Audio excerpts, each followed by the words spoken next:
আমি একদম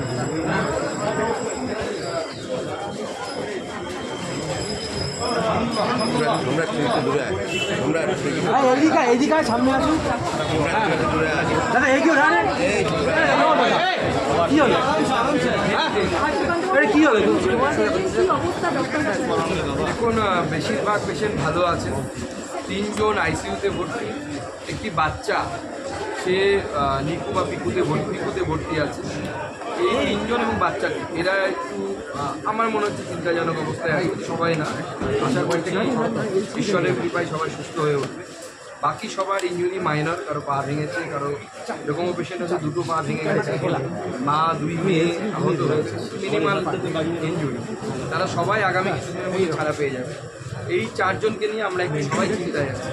আমরা ঈশ্বরের কাছে প্রার্থনা করি তারা যেন সুস্থ হয়ে তার বাড়ির মানুষদের কাছে।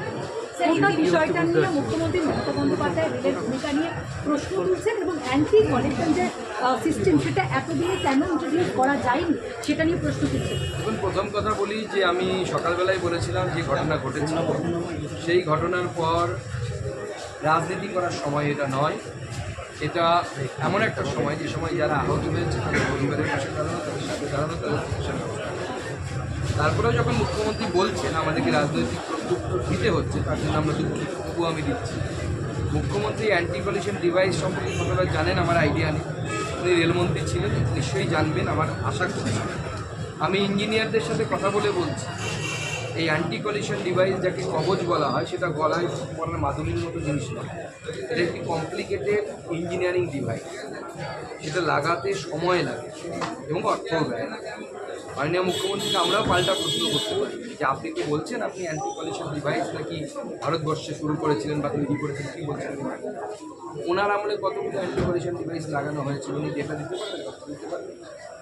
আমি শুধু ওনাকে স্মরণ করিয়ে দিতে পারি, উনি মুখ্যমন্ত্রী হওয়ার পর ওনার দলেরই একজন রেলমন্ত্রী হয়েছিলেন। তিনি বাজেট ভাষণে বলেছিলেন আমি এই বাজেটের মাধ্যমে আইসিইউতে চলে যাওয়া রেল দপ্তরকে আইসিইউ থেকে বাইরে আনছি।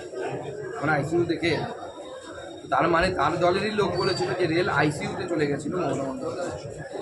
এবং আমরা দেখেও ছিল শিলান্যাস আমার নিজের শহরে হয়েছিল। শিলান্যাস করার জন্য জায়গা ছিল না, রেলের বিল্ডিং ছিল না, আলাদা করে দেয়াল তৈরি করা হয়েছিল, তার মধ্যে শিলাফলক লাগানো হয়েছিল।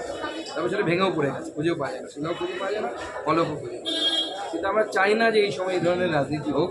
আমরা কিছু বলি, উনি কিছু বলি, কিন্তু উনি ওনার যে চিরাচরিত অভ্যেস আমি সব জানি, আমি সব করতে পারি, 23টা ভাষা জানি, আপনি ইঞ্জিনিয়ারিংও ভালো বোঝেন, এটাও হতে পারে আইআইটিতে ক্লাসও নিতে পারেন ভবিষ্যতে।